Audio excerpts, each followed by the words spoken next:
Did you just interrupt me? No, sir, I stopped you from making the wrong person pay for your mistake. You are about to fire the operations team for a decision you personally signed. Page 7. Everyone feared the Millionaire CEO until the new secretary arrived and did what no one had ever dared. Before we begin, leave a comment with the city you're watching from. And at the end, don't forget to rate this story from 0 to 10. Enjoy the story. The silence in the Walker Corporation lobby was so sharp you could hear the faint beep of the digital clock. No one dared breathe loudly near the executive elevator. Chloe Martinez hurried down the polished marble halls, balancing a stack of folders and a giant strawberry milkshake. It was her first week as executive secretary, and she was already 15 minutes late. Her heels tapped the floor like a nervous metronome. Sorry, she muttered, dodging stern executives who looked at her as if she were a pink alien. And then it happened. Her heels slipped on the flawless marble. Splash! The milkshake flew in slow motion, a perfect pink arc that landed on its target, the $3,000 Italian blue suit of Ethan Walker, the most feared CEO on the West Coast. The entire lobby froze. 30 employees stopped breathing at once. Some receptionists covered their mouths to keep from laughing, while others panicked. Ethan just stood there, strawberry dripping from his shoulders down to his leather shoes, his expression a mix of fury and total disbelief. Chloe slowly got up, looked at the mess, and blurted out the first thing that came to her mind. Congratulations, now your limited edition, strawberry-flavored CEO. The silence grew even heavier. An employee coughed nervously in the back. Ethan stared at her for several long seconds. His blue eyes were a storm and curiosity all at once. No one, absolutely no one, ever dared make a joke about him. Least of all a brand new secretary who had just turned him into a walking dessert. You. He pointed his finger, still dripping. Office. Now. Chloe straightened her skirt and answered with a crooked smile. Fine, but if you're going to fire me, at least let me clean this first. Otherwise, it'll look like some kind of sweet crime scene. 2 security guards moved closer, but Ethan motioned for them to stop. He kept staring at her as if trying to crack an impossible code. 20th floor. 5 minutes. His voice was controlled, but there was something different in his tone. As Ethan disappeared into the executive elevator, leaving pink streaks across the floor, Chloe noticed everyone still staring at her. She shrugged and said to no one in particular, "Well, at least now I know he's not a vampire. Vampires don't drink milkshakes." A young receptionist let out a muffled laugh and pretended to cough. Chloe picked up her folders from the floor, ignoring the pink stains, and walked toward the elevator. Out of the corner of her eye, she saw the security cameras turning to follow her every move. "Great," she muttered. "First week on the job and it's already turning into an action movie. I just hope they have popcorn upstairs." The elevator rose slowly, each floor tightening the tension. On the 20th floor, the doors opened to a hallway that looked more like an art gallery. Expensive paintings, thick carpet, absolute silence. Ethan's private secretary, a woman in her 50s with a face that allowed no nonsense, pointed to a massive oak door. "He's waiting," she said, as if announcing an execution. Chloe knocked 3 times. "Come in." The office was bigger than her entire apartment. Floor-to-ceiling windows displayed Los Angeles stretching to the horizon. Ethan stood with his back to her, still in his stained suit, staring at the city. "Do you know how many people have worked in this company over the past 5 years?" he asked without turning. "A lot?" Chloe guessed, closing the door. "Thousands. And do you know how many have dared throw a drink at me? Let me guess, 0? Ethan finally turned. There was something different in his eyes now. It wasn't just anger anymore. 0. He stepped closer. "So explain one thing to me, Chloe Martinez. What exactly do you think you're doing here?" She tilted her head, thoughtful. "Well, considering I just turned the most powerful CEO in Los Angeles into a dessert, I'd say I'm making history." The corner of his mouth twitched almost imperceptibly. "Almost. You're not afraid of me. Should I be?" Chloe crossed her arms. "I mean, besides the milkshake, what else can I do? Throw a donut at you." For the first time in years, Ethan Walker didn't know what to say. And in that loaded silence, he realized something. This woman had just done what no executive, investor, or rival had managed in an entire decade. She had completely caught him off guard. No one had ever left Ethan Walker speechless before. But there he was, staring at a secretary who treated his office like an amusement park. Chloe walked through the room as if she owned the place, completely ignoring the tension in the air. She ran her hand over the marble desk, examined the expensive paintings, and stopped in front of the wall filled with trophies. "Wow, how many most intimidating CEO awards do you have here?" she asked, picking up a golden statuette. "Or is this one for best performance in making people tremble?" Ethan folded his arms, trying to regain control of the situation. "Sit down." His voice was firm, but there was a crack in his authority. "I'd rather stand, thank you. Your chairs look like they're ready to judge me." Chloe kept exploring the office like a curious tourist. He took a deep breath. No employee had ever dared disobey a direct order from him. "I want a formal apology for what happened downstairs." Chloe stopped walking and raised an eyebrow at him. "Feel me? Like a bow? Because I can try, but I can't promise I won't laugh." "I'm serious." "So am I," she gestured dramatically. "Look at this place. It's like you hired the sun itself to light your office. Your furniture shines more than you do." Ethan blinked twice. It was the second time in 5 minutes someone had completely disarmed him. "Aren't you supposed to be flattering me right now?" "Why? You talk as if you're in a job interview."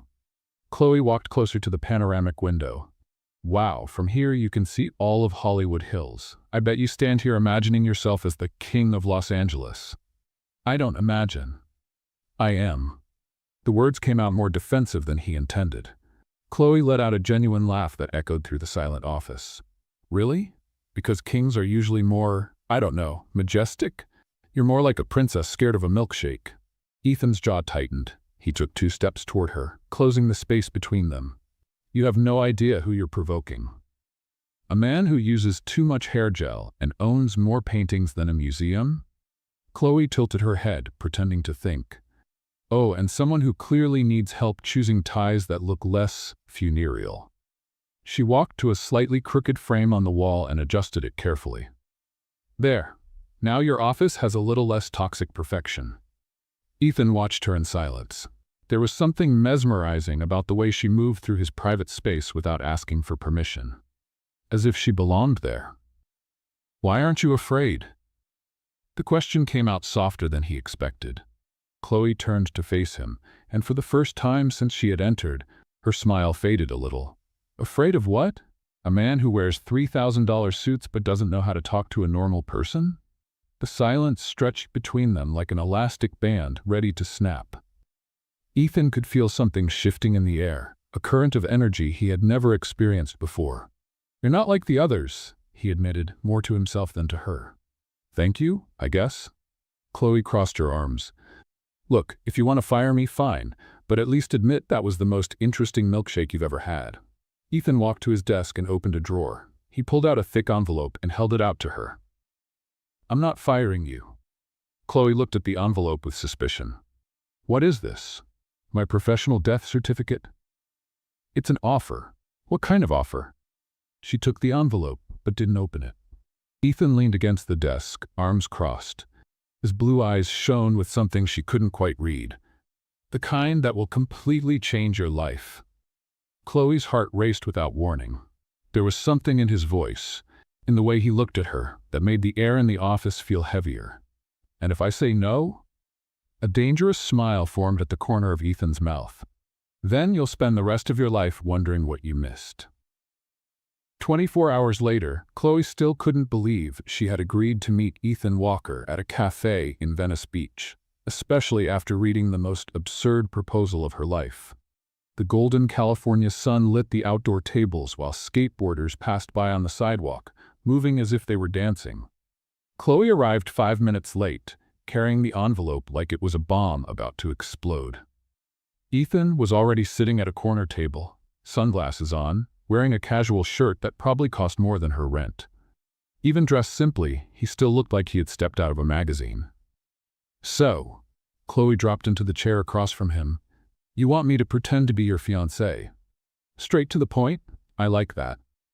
Ethan removed his sunglasses, revealing those blue eyes that seemed to hold dangerous secrets. "Dangerous and completely crazy." She waved the envelope in the air. Seriously, Ethan, what kind of person hires a fake fiancé? The kind who needs to convince the board of directors that he's become responsible and stable. Chloe let out a laugh so loud that several people turned their heads. Responsible? You? The man who drinks $1,000 coffee and probably has an assistant just to pick out his socks. It's not $1,000, he muttered defensively. Oh, sorry, $999 then. She leaned forward. Explain something. Why me? Why not hire a professional actress? Ethan took a sip of coffee and looked straight at her. Because actresses know how to act. You're real. Real and unemployed if I don't accept this, right? It's not blackmail. It's an opportunity. Chloe opened the envelope and flipped through the papers again, shaking her head. It says here I would have to wear specific clothes, speak only when necessary, and… She stopped, incredulous. Smile, but not too much.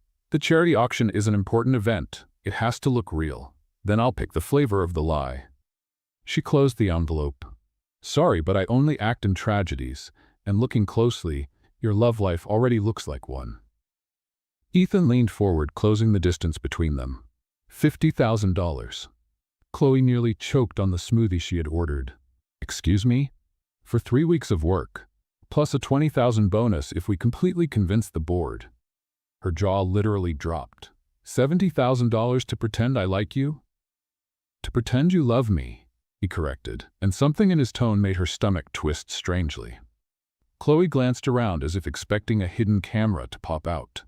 And what exactly does this charity auction raise money for? Funds for young entrepreneurs with low income, people who want to start their own business but don't have the initial capital. For a moment, her ironic mask slipped. Really? Completely real. She drummed her fingers on the table, thoughtful. Okay, let's say I accept this madness. What are the rules? Ethan pulled another paper from his pocket. Limited public appearances, 3 business dinners, the auction, and… He hesitated. And? A weekend at my family's home in Napa Valley. Chloe raised an eyebrow. What kind of family? The kind that will interrogate you like you're a murder suspect. Perfect. I love a good session of psychological torture. She flipped through the contract again. Wait, it says here that if I lie about anything personal, I lose all the money? It's to keep credibility. Ethan Walker, if I lie during this deal, I won't just lose the money. She leaned forward with a mischievous smile. I'll spill milkshake again, and this time, I'll aim for the tie. For the first time since they had met, Ethan truly laughed. A deep, genuine sound that made something strange happen in Chloe's chest. Deal then? Chloe looked at his extended hand, then at the contract, then at those blue eyes that seemed to hide much more than they revealed. If I say yes, do you promise not to try to turn me into a porcelain doll? I promise I'll try not to break you in the process. And I promise to try not to break you either. They shook hands, and Chloe felt an electric current shoot up her arm. Ethan seemed to feel it too, because he held her hand a second longer than necessary. Welcome to my life, fake fiancé. Welcome to chaos, fake groom. Across the street, hidden behind a post, Victoria Sterling lowered her sunglasses and smiled. A smile with nothing friendly about it. Interesting, she murmured, pulling her phone from her pocket. Very interesting. Their first public appearance as a couple would be the trial by fire that would determine if Chloe could survive Ethan Walker's world. And she was about to find out she had bitten off more than she could chew. The Walker Corporation conference room looked like a spaceship, with glass walls and projectors that made everything shine like a science fiction movie. 20 serious executives were seated around a table that cost more than a house. Chloe entered beside Ethan, wearing a blue dress he had personally chosen. She felt like a child dressed up for a school play. Relax, she whispered to him. It's just a meeting, not a trial. For me it's the same thing, he replied, nervously adjusting his tie. The strange thing was that Ethan Walker, the man who ruled boardrooms like a king, actually looked nervous. His hands trembled almost imperceptibly as he organized the papers. Gentlemen, Ethan began, I would like to present our new marketing strategy for the 3rd quarter. And then something happened that no one expected. Ethan froze, completely. He looked at the slides, then at the executives, then at the papers, and simply stopped talking. The silence in the room grew so heavy you could hear the air conditioner breathing. Chloe realized he was panicking. The powerful CEO was going completely blank in front of his own employees. Without a second thought, she stood up. "What my fiancé is trying to say," she began with a confident smile, "is that you're about to witness the coolest revolution of the year." 20 pairs of eyes turned to her. Ethan looked at her as if she had just saved his life. Translating into human language, Chloe pointed at the first slide. "You want people to buy more things, right? Then stop talking low." A gray-haired executive cleared his throat. "Mrs. Martinez, with all due respect, marketing isn't that simple." "Of course it is." Chloe walked up to the projector. "Look at this. Maximization of market penetration through synergistic engagement strategies. Does anyone understand that?" Total silence. "Exactly. Do you know what it really means? We want people to like our product so much they'll tell their friends." She gestured with energy. "See? No complicated words, and everyone gets it." The executives began to exchange interested looks. Ethan watched her quietly, torn between irritation and something that looked very much like fascination. "And this chart here," Chloe continued, "showing exponential growth projections. That's just a fancy way of saying we expect to sell a lot more next year." A young executive let out a muffled laugh. "Fewer teeth, more people," Chloe whispered to Ethan. "A shark's smile scares them." He adjusted his expression immediately. As my fiancé was explaining, Ethan took back control, now more relaxed. "We need to simplify our communication."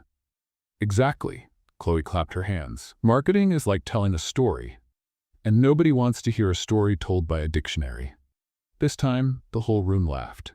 "You have amazing products," she went on, "but you're hiding them behind words that even you don't fully understand." The gray-haired executive leaned forward. "And what would you suggest, miss? Speak like normal human beings. Tell people why your products are great, not why they're high-performance, disruptive innovations." Chloe made air quotes. "Disruption doesn't pay the bills. Simplicity does." Ethan looked at her with an expression she couldn't quite read. "You disarm me," he murmured softly, "just for her." "That was the idea," she answered with a playful smile. The meeting went on with the executives asking questions directly to Chloe as if she were the marketing expert. Ethan stayed mostly silent, just watching as she turned his formal meeting into a lively conversation. When they left the room, he pulled her into a quiet corner of the hallway. "What was that?" "That was me saving your presentation because you froze like an old computer." Ethan ran his hand through his hair, messing it up for the first time since she'd met him. This has never happened before." "Relax, everyone freezes sometimes, even powerful, intimidating CEOs. Chloe straightened his tie. "But next time, remember, you're talking to people, not machines." He looked at her hands, fixing his tie, and felt something strange in his chest. "Why did you do that?" "Because we're a team now, remember? At least until the end of the contract." On the other side of the glass hallway, Victoria Sterling was writing everything down on an electronic notepad, secretly photographing every intimate gesture between them. The next morning, Chloe woke up to her phone exploding with notifications. The Los Angeles Business Journal headline showed her photo next to Ethan, the CEO's mysterious fiancé, who is the woman who won the most desired heart in Los Angeles. "Great," she muttered, still in her pajamas. "Now I'm officially famous for lying." What she didn't know was that this was only the first move in a much more dangerous game Victoria Sterling had started to play. In less than 24 hours, Chloe Martinez had become the most talked-about person in Los Angeles. And it wasn't exactly for the reason she would have liked. The Walker Corporation lobby looked like an anthill in panic.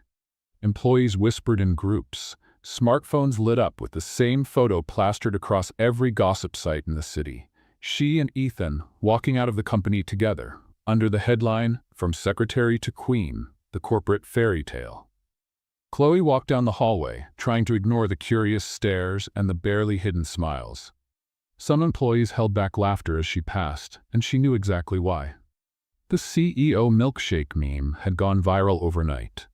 "At least now I know I have a future as a comedian," she whispered to herself as she stepped into the executive elevator. On the 20th floor, the tension was sharp. Ethan's personal secretary didn't even look at her properly, just pointed to the conference room with an expression that said, "Good luck, you'll need it." Through the glass walls, Chloe saw Ethan sitting at an oval table, surrounded by 5 men in suits who looked like vultures waiting to attack. "This situation is completely out of control," one of them said, waving a tablet. "The company's stock has dropped 2 points since yesterday." "It's temporary," Ethan replied, but his voice sounded tired. "Temporary?" A white-haired executive slammed his fist on the table. "Ethan, you need to understand the seriousness of this. She's a complete nobody." Chloe knocked once and walked in without waiting for an answer. "Sorry to interrupt this public shaming session, but I brought coffee for everyone." She set a tray on the table, smiling as if she were at a birthday party. The room fell silent instantly. "Miss Martinez," the white-haired man glared at her with disdain. "I believe you were not invited to this meeting." "True," she agreed, pouring coffee as if she owned the place. "But since you're discussing my personal life, I thought I should take part." Ethan looked at her with an expression somewhere between admiration and despair. "Chloe, now let me speak." She turned to the executives. "I know you think I'm some gatecrasher who came out of nowhere to ruin Ethan's perfect reputation." "That's not what," one of them began. "It's exactly what you think." Chloe folded her arms. "My mom collects coupons, not headlines. I wear clothes on sale, not designer brands. And yes, I work to make a living. Imagine that." The discomfort in the room was tangible. "But you know what's funny? In 2 days of being around me, Ethan did better in meetings than he has in the past 6 months. Coincidence?" Ethan slowly stood up. "Gentlemen, I believe this meeting is over." "Ethan, you can't just—" "I can, and I will." He walked to Chloe's side. "And let me make one thing very clear. No one humiliates her without going through me first." The white-haired man stood up, furious. "You are making a mistake that could cost you your position in this company."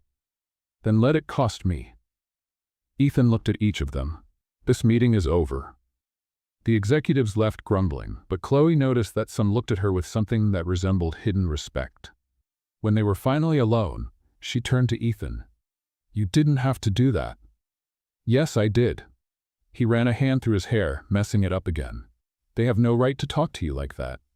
"Ethan, I'm literally being paid to pretend to be your fiancé. They do have the right to question that. Not the way they were doing it."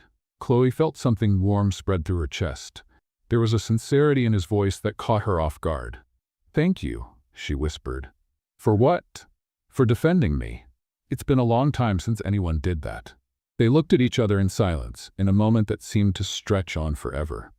Ethan's phone rang, breaking the spell. "Walker." Chloe saw his face change as he listened to the person on the other end. "I understand. Yes, we'll be there in 20 minutes. He hung up and looked at her with a serious expression. "That was my press assistant. There's a crowd of reporters in front of the building." "Journalists? Because of us?" "Apparently, someone leaked the whole story, from the milkshake to the contract." Chloe's stomach dropped. "What do you mean, the contract?" "They know our relationship is fake." For the first time since this charade began, Chloe felt real fear. "What are we going to do?" Ethan walked to the window and looked down at the crowd below. Cameras, microphones, and dozens of reporters waiting for them. "We're going down together," he said, holding out his hand to her. "Together? Together." His eyes met hers. "If we're going down, we go down as a team." Chloe looked at his hand, then at the chaos outside, then at those blue eyes that had turned her world upside down. "All right," she said, taking his hand. "But if any reporter asks about my beauty secrets, I'll say it's just soap and water." Ethan laughed, a genuine sound that cut through the tension of the moment. "Ready?" "Never." They walked toward the elevator, hand in hand, unaware that across the city, Victoria Sterling was smiling as she watched the live news. "Perfect," she murmured. "Exactly as I planned." After 3 hours facing a crowd of reporters hungry for scandal, the last thing Chloe expected was to end up in Ethan Walker's penthouse. Yet there she was, staring out the floor-to-ceiling window as Los Angeles sparkled like diamonds scattered in the dark. "So," she said, dropping onto the leather sofa that probably cost more than a car, "we survived the journalistic apocalypse." Ethan poured 2 glasses of wine, but his hands trembled almost imperceptibly. They were intense. "Intense?" Chloe laughed. "Ethan, they asked if I was a Russian spy disguised as a secretary. That went beyond intense and straight into completely insane." He sat down beside her, keeping a cautious distance, or at least trying to. Sorry for dragging you into this. Hey. Chloe turned to face him. Remember our deal? Team, right? There was something different in his eyes, a vulnerability she had never seen before. Why did you do it? He asked suddenly. Do what? Agree to pretend to be my fiancé. $70,000 doesn't explain all this madness. Chloe took a sip of wine, buying herself a moment to think. Honestly? Because you seemed like a rich, lonely guy who needed help looking human. Lonely?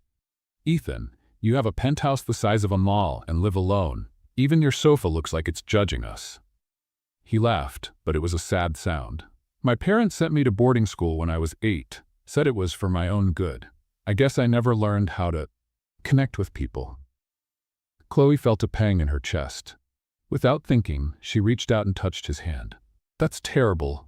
It's the life I know. Ethan looked at their hands together. Until you showed up with that milkshake and ruined everything. Sorry for messing up your perfectly organized life. Don't apologize. He turned toward her, closing the space between them. You make me forget who I'm supposed to be. The air in the room changed completely. Suddenly, Chloe was acutely aware of how close he was, how his blue eyes looked different in the soft light of the penthouse. And who are you supposed to be? Cold, calculating, someone who doesn't care what others think. Look at that, she whispered. The robot has a heart. Apparently. They were leaning closer without realizing it, faces just inches apart, the wine forgotten on the table, Los Angeles glowing quietly outside. Chloe, this is a terrible idea. Probably the worst, but neither of them moved away. His lips were almost touching hers when the phone rang. Loud, insistent, shattering the moment. Ethan closed his eyes, clearly frustrated. Ignore it, Chloe whispered. The phone kept ringing. It could be important, he murmured, but didn't move away. Or it could be someone asking if we're aliens. Ring, ring, ring. Damn.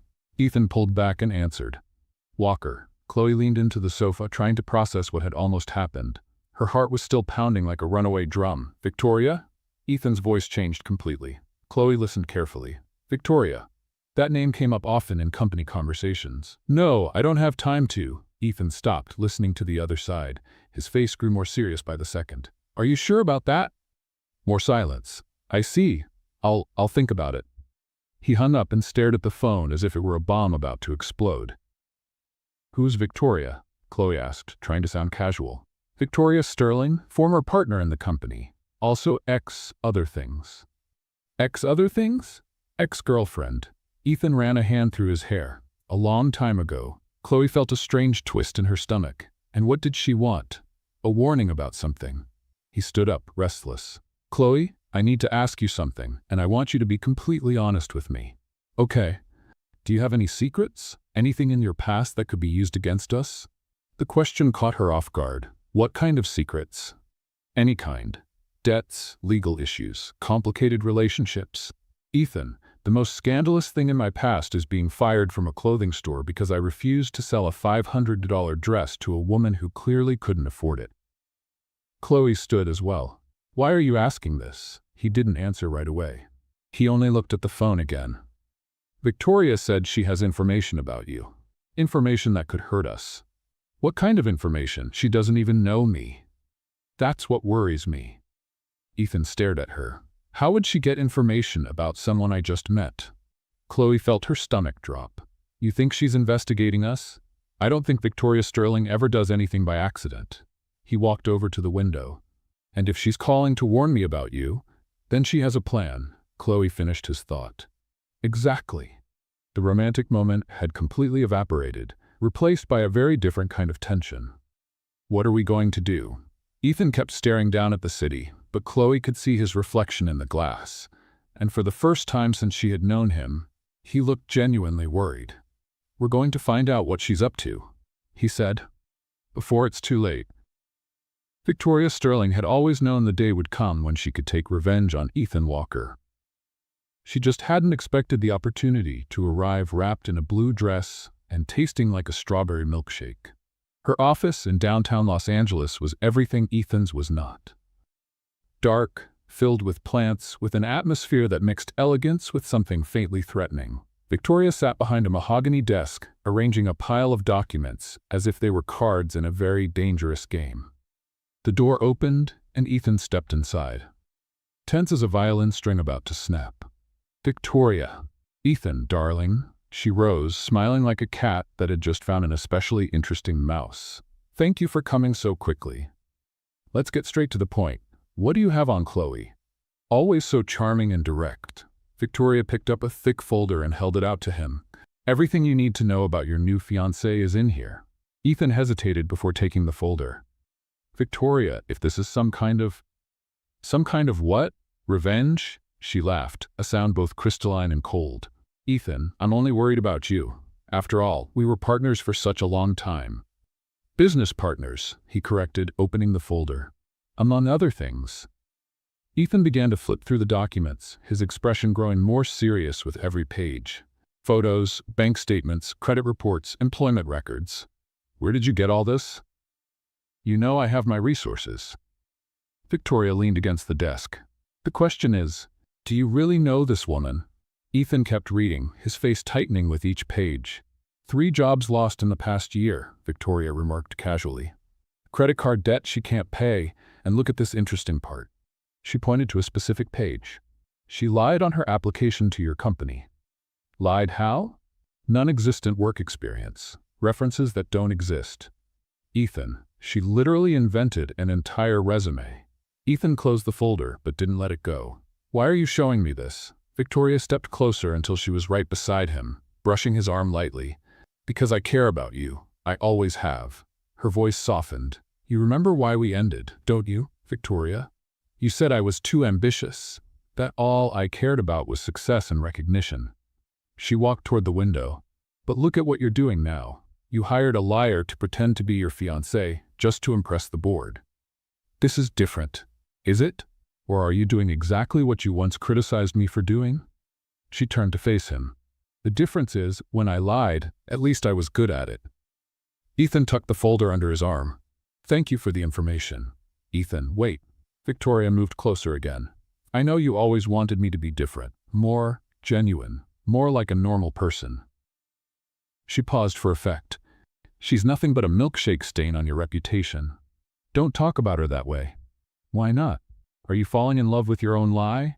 The question hung in the air like toxic smoke. Ethan left without answering. 2 hours later, Chloe walked into Ethan's office carrying coffee and a smile that vanished as soon as she saw his expression. Okay, from that face, either someone died or the company stock just crashed. Which one is it?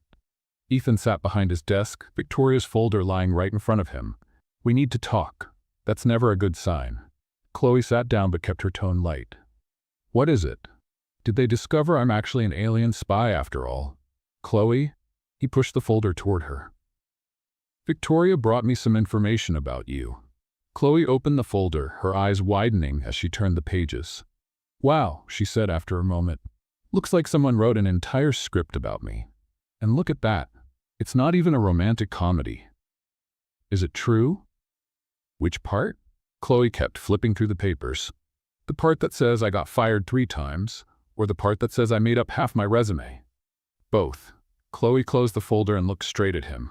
"Okay, let's break this down. Yes, I was fired 3 times. Once for being late, once for arguing with a rude customer, and the 3rd time for refusing to lie about the quality of a product." She paused. "And yes, I exaggerated a little on my work experience." "A little? Fine, I exaggerated a lot." Chloe crossed her arms. "Seriously, does that make me some kind of contract criminal now?" Ethan didn't laugh. "Why didn't you tell me?" "Because you never asked." Chloe leaned forward. "Ethan, you hired me based on 3 conversations. If you had done a real interview, you would have found all this out. But you lied, and you're paying someone to pretend to be your fiancé." Chloe threw up her hands in frustration. "We are literally building an entire relationship on lies, and you're upset because my resume has a few embellishments?" "Embellishments?" "Okay, lies. Small, harmless lies." Ethan leaned back in his chair, running a hand through his hair. "Victoria said you're only in this for the money." "Of course I am." Chloe stood up. "You offered $70,000. Who would refuse that? But that doesn't mean I'm not taking this seriously." They looked at each other in silence for several long seconds. Chloe could see doubt in his eyes, and for the first time since this whole act began, she felt like she might have lost the trust she had earned. "So," she said finally, "what happens now? Are you going to fire me for having an imperfect past?" Ethan didn't answer right away. He just kept looking at her, as if trying to read her mind. And in that heavy silence, Chloe realized something between them had changed forever. Sometimes the only way to save your dignity is to leave the stage before you're thrown off it. And Chloe Martinez had learned that lesson in the hardest way possible. She folded her clothes with mechanical movements, packing them into the same worn suitcase she had brought 3 weeks ago, when she still believed her life could turn into a fairy tale. Tears slid silently down her face, but she refused to sob. "Idiot," she muttered to herself. "Idiot for thinking he could actually trust you." The tiny apartment she shared with 2 roommates felt even smaller now, the yellowed walls witnessing yet another questionable decision of hers. 3 knocks on the door made her stop packing. "Chloe, open the door." Ethan's voice on the other side made her heart race and break at the same time. "Go away, Ethan. I'm not leaving. We need to talk." "We already talked." She kept folding a blouse, pretending her hands weren't trembling. "And you made it very clear what you think of me." "Did I?" Chloe marched to the door, but didn't open it. "You stayed silent for 5 whole minutes after I admitted my past." 5 minutes, Ethan. That's an eternity in dramatic silence." "I was processing." "You were judging." She rested her forehead against the door. "And you know what's funny? I actually thought you were different." "Chloe, please, open the door." "Why?" "So you can politely explain why I'm fired. Because I don't want you to leave." The sincerity in his voice almost broke her completely. "You never trusted me," she whispered. "From day one, you saw me as a risk to control, not as a person." Silence on the other side of the door. Chloe slowly unlocked it. Ethan stood there, his hair messy and an expression she had never seen before. Pure vulnerability. "All right," she said. "You have 5 minutes." "I don't know how to do this," he admitted. "Do what?" "Trust someone." Victoria was right about one thing. I always expect people to disappoint me. Chloe crossed her arms. "And did I disappoint you?" "No. You scared me." "How?" Ethan stepped into the small apartment, looking around as if he had landed on another planet. "Because for the first time in my life, I wanted someone to be real. And when I found out about the lies, you were afraid everything was fake." "Exactly." Chloe sat down on the edge of the bed. "Ethan, you want the full truth?" "I took this job because I was desperate. Yes, for the $70,000. But also because," she paused, "because you seemed like someone who needed a person not afraid of you. And now? Now I think you need someone you can trust, and clearly that isn't me." Chloe stood up and grabbed the suitcase. "Where are you going?" "Home. To San Diego. My mom owns a flower shop, and she always said I could work there when I got tired of chasing impossible dreams in Los Angeles." "Chloe, don't do this." "Why not?" "What difference does it make? The auction is tomorrow, and you can find a replacement in a few hours." She walked past him toward the door. "What if I don't want a replacement?" Chloe stopped, but she didn't turn around. "Then you should have thought about that before you looked at me as if I were a criminal." The Greyhound bus station at 10 at night was exactly the kind of scene Chloe expected for the end of her fake love story. Flickering neon, falling rain, and she was sitting on a plastic bench waiting for the 10:45 bus to San Diego. "Look at this," she murmured to herself. "My role, dramatic woman at the bus station. All that's missing is the sad soundtrack." She rummaged through her bag looking for the tickets, and something fell onto the wet floor. The golden invitation to the charity auction. For a second, she imagined what it would be like to be there, arm in arm with Ethan, pretending to be happy in front of a room full of rich people. Then, she imagined him there alone, or worse, with some last-minute replacement. Passengers for bus 447 to San Diego, immediate boarding. Chloe stood up, grabbed her suitcase, and walked toward the bus.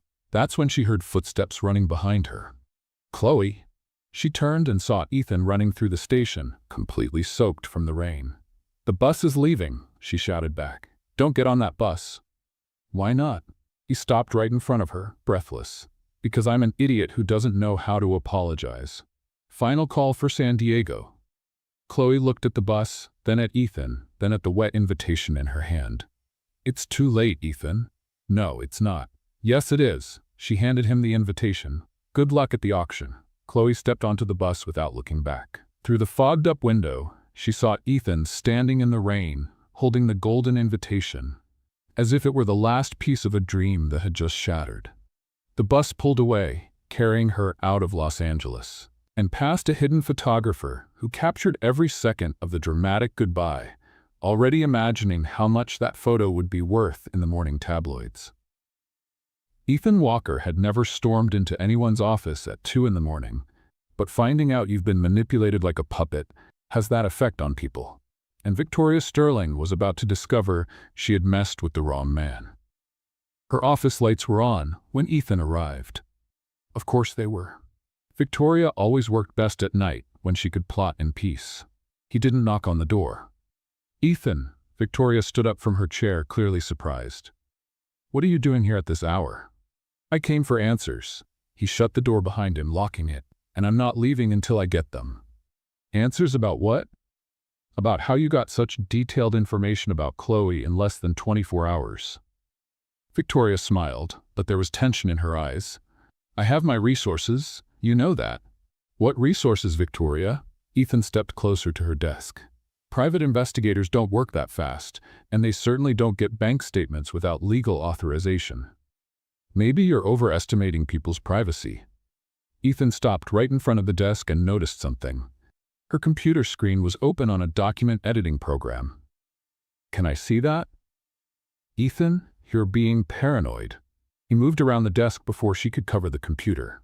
On the screen, a document was open, a bank statement with Chloe Martinez's name, and the file's creation date, today, 11:47 p.m. "Interesting," Ethan murmured. "This statement was created 15 minutes ago." Victoria tried to close the program, but he was faster. "No." "Ethan, let me explain."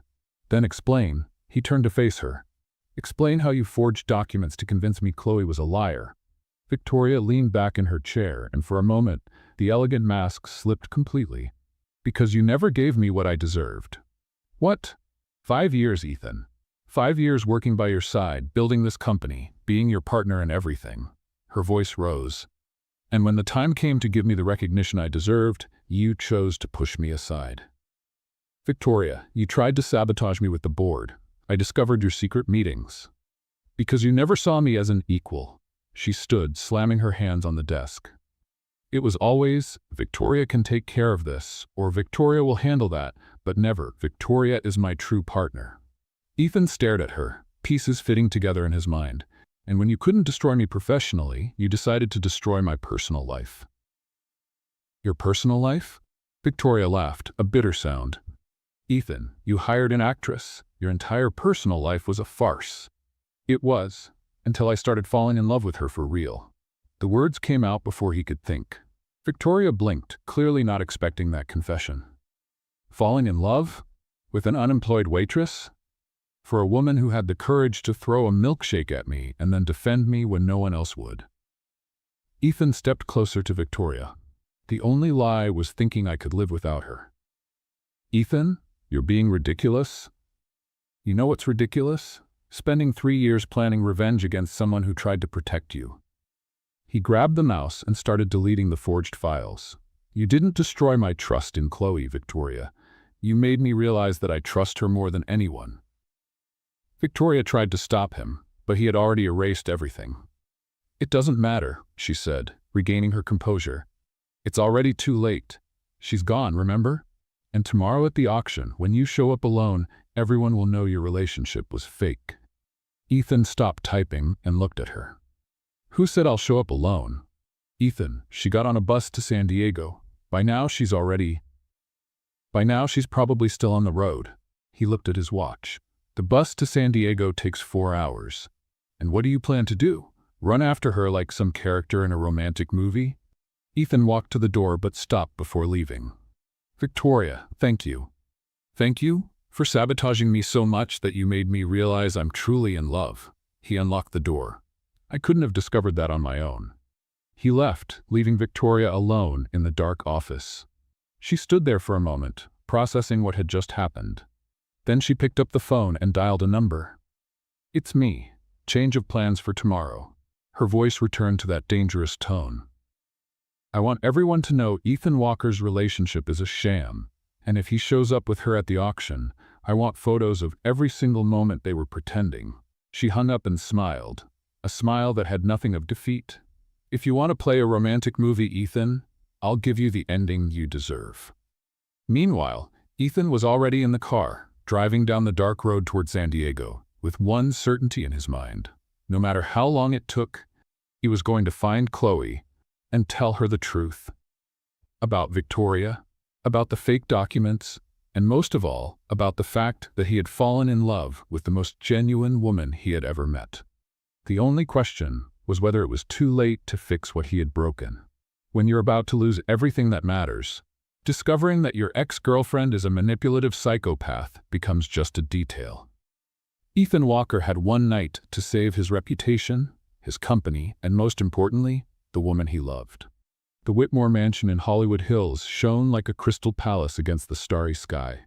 300 guests moved through the illuminated gardens, champagne glasses in hand, waiting for the most anticipated charity auction of the year. Ethan arrived alone, which immediately sparked whispers among the guests. "Where's the mysterious fiancé?" One socialite murmured to another. "I heard it was all a lie," her friend replied, barely hiding her delight in the gossip. Victoria Sterling looked radiant in a red dress that cost more than a car, chatting animatedly with journalists near the main stage. "Ladies and gentlemen," the official host announced, "in just a few minutes we'll begin our charity auction. But first, we have a special surprise." Ethan felt his stomach sink. He knew Victoria too well not to recognize when she was plotting something. "We invite Victoria Sterling, one of the original founders of this initiative, to share a few words." Victoria walked up to the stage with a smile sharp enough to cut glass. "Thank you, Michael. I'm here today to talk about truth and transparency." She paused dramatically. "Values that, unfortunately, not everyone here shares." The murmurs began. "As many of you know, our dear Ethan Walker recently announced his engagement to a young woman. Interesting." Victoria smiled at the audience. "But what you don't know is that she saved me." Ethan's voice cut through the air like a blade. He had walked up to the stage without anyone noticing. Victoria froze. "Ethan, you shouldn't tell the truth." He stepped onto the stage and took the microphone from her hand. "You're right, Victoria. It's time to tell the whole truth." The audience fell into complete silence. "My relationship with Chloe Martinez began as a contract." Shocked murmurs rippled through the garden. "I paid her to pretend to be my fiancé." Victoria smiled, thinking she had won. "But what I discovered," Ethan continued, "is that she never pretended to be who she was. I was the one pretending to be someone I wasn't for years." "Ethan, stop this," Victoria whispered. "Chloe threw a milkshake at me the first day we met, and do you know what I thought? That finally someone had the courage to treat me like a normal human being." He turned to the audience. "She's not my shame. She's the only truth I've found." The crowd was split between shock and fascination. And Victoria Sterling, Ethan turned to face her, spent weeks forging documents to convince me Chloe was a liar, because she can't accept that some people are genuine. "That's ridiculous," Victoria tried to protest. "Is it? Then explain how you got bank statements that not even the bank itself had access to." Ethan looked straight at the cameras. "Explain it to the federal investigators who are already on their way." Victoria's face went pale. "Do you want the truth about Chloe Martinez?" Ethan turned back to the crowd. "She worked 3 jobs to pay her mother's bills. She donates blood every month at the public hospital. And when I froze during a presentation because I was nervous, she saved me without asking for anything in return." "Ethan?" "And I let her walk away because I was too much of a fool to trust the only person who never lied about who she really was." That's when he saw her. Chloe was standing at the garden entrance, still in her travel clothes, staring at him on stage as if she couldn't believe what she was seeing. His heart stopped. "Chloe?"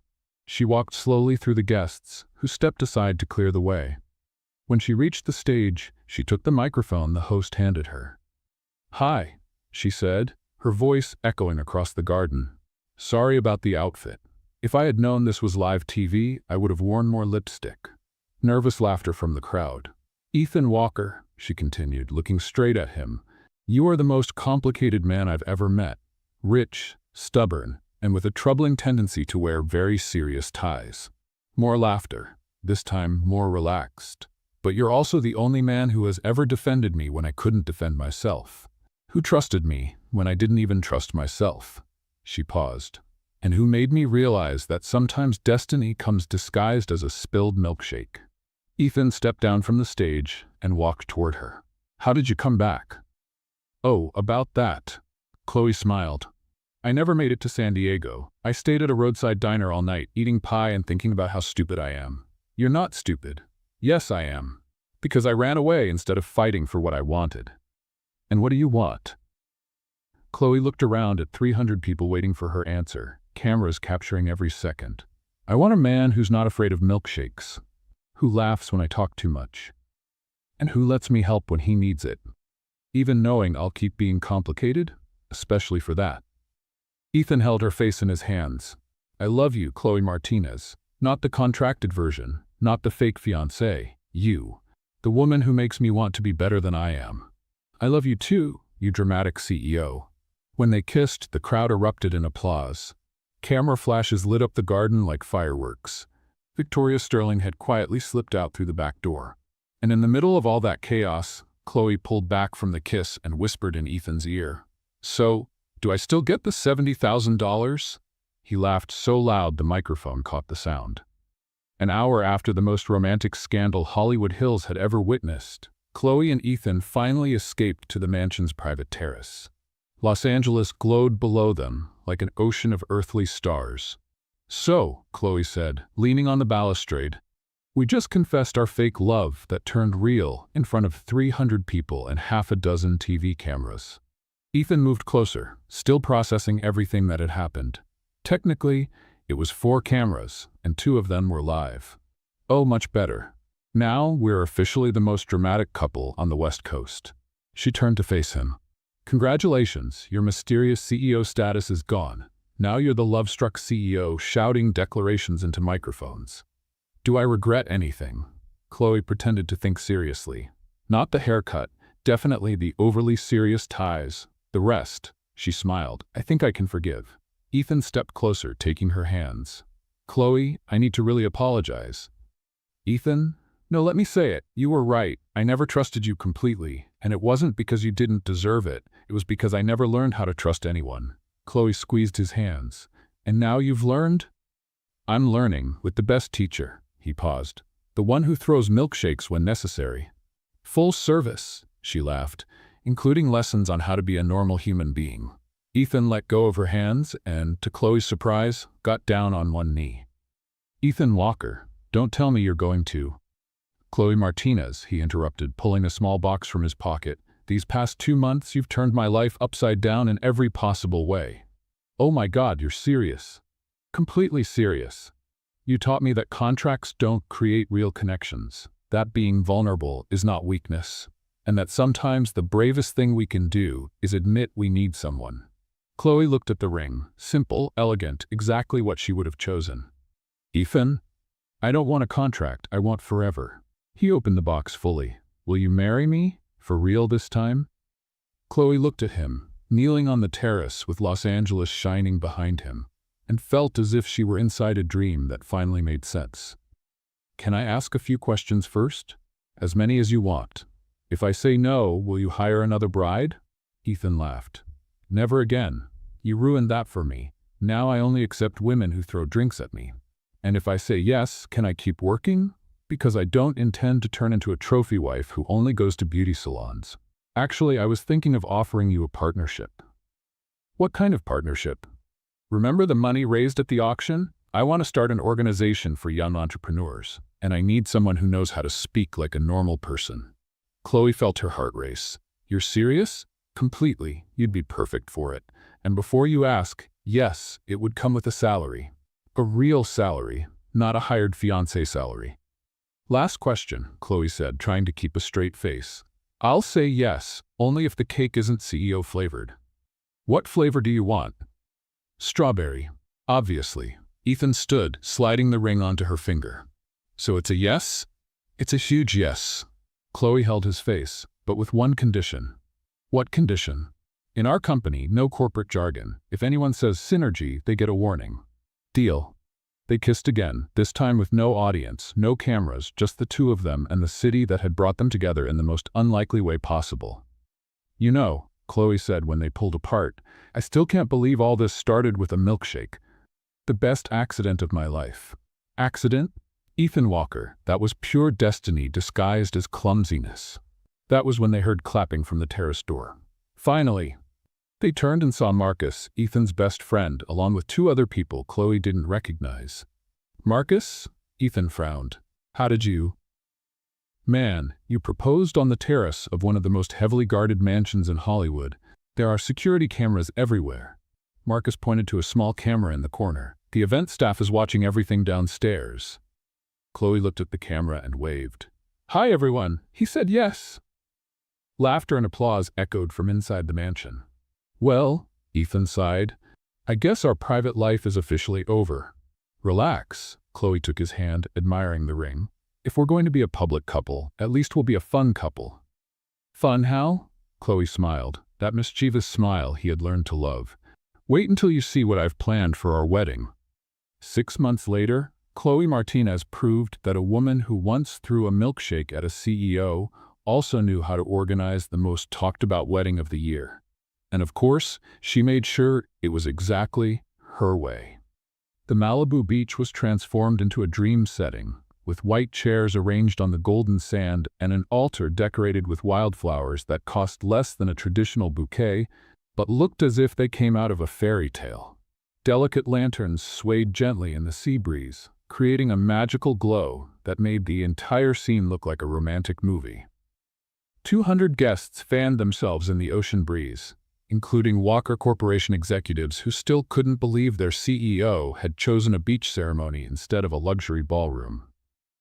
Among them, Chloe's mother chatted cheerfully with millionaire investors about her homemade pie recipes. Nervous? Marcus asked Ethan, who was adjusting his tie for the 5th time in 2 minutes. Nervous? Me. Ethan laughed, watching the company staff mingling with Chloe's friends who worked in coffee shops and stores. I'm about to marry a woman who turned my entire life into a romantic comedy. Of course I'm nervous. But it's the good kind of nervous. The best kind. In the improvised tent that served as a dressing room, Chloe adjusted the dress she had chosen herself after trying on dozens of expensive options and deciding none of them felt like her. The simple, elegant gown from a local boutique cost less than the flowers at most socialites' weddings, but it made her shine. Are you sure about this, dear? Her mother asked, pointing to the beach setting. There's still time to rent a real hall. Mom, the man I'm about to marry owns 3 event halls in Los Angeles. If I wanted pomp, I'd have pomp. Chloe smiled. I want it to be genuine. The music began. Not the traditional wedding march, but a soft version of At Last, played by a local quartet Chloe had discovered during a street performance. Everyone turned to watch her walk barefoot across the sand toward the altar, carrying a bouquet of sunflowers she had picked herself at a nearby farm. There was no traditional veil, only flowers woven into her brown hair that hung loose over her shoulders. Her smile lit up the whole beach, making even the most serious executives smile back. Beautiful, Ethan murmured when she reached him, extending his hand to help her step onto the small wooden platform they had built in the sand. Thanks. You don't look too bad yourself for a former corporate robot. She adjusted his tie, one of the few concessions to formality. Although this tie is still too serious. It's blue, he protested. It's navy blue, almost black. The pastor smiled, clearly used to unconventional couples after 20 years of performing beach ceremonies. We are here today to celebrate the union of Ethan and Chloe, 2 people who prove that sometimes love shows up in the most unexpected moments. And the messiest? Chloe whispered, drawing laughter from nearby guests. Ethan, the pastor continued, would you like to say your vows? Ethan took a deep breath, looking at the woman who had turned his life upside down in every possible way. Chloe, when you came into my life, I thought I needed someone to pretend to love me. But you taught me that I needed someone to teach me how to truly love. He held her hands, still amazed by how magical that simple touch felt. You showed me that vulnerability is not weakness, that perfection doesn't exist, but that real connection is worth more than any contract I could ever sign. You romantic, she murmured, her eyes shining with tears she refused to let fall. You taught me that laughing at myself doesn't lessen my authority, it makes me more human, and that sometimes the bravest thing we can do is admit that we need someone. And Chloe? Chloe discreetly wiped the corner of her eye before beginning. Ethan Walker, she said, her voice carrying across the beach, I wasn't hired to save you, but I think I saved us. You showed me that I can be exactly who I am, messy, talkative, and addicted to milkshakes, and still be loved. Gentle laughter rippled through the guests. You taught me I don't need to pretend to be sophisticated to deserve good things, and that sometimes destiny has a very, very strange sense of humor. How so? Like, who would have thought that a spilled milkshake in a corporate lobby would turn into this? She gestured to the whole scene, the lanterns, the flowers, the friends and family gathered on the golden sand. From spilled milkshake to toasted milkshake. Toasted milkshake? Ethan frowned, while some guests who knew Chloe began smiling in anticipation. Chloe smiled mysteriously. You'll understand in a moment.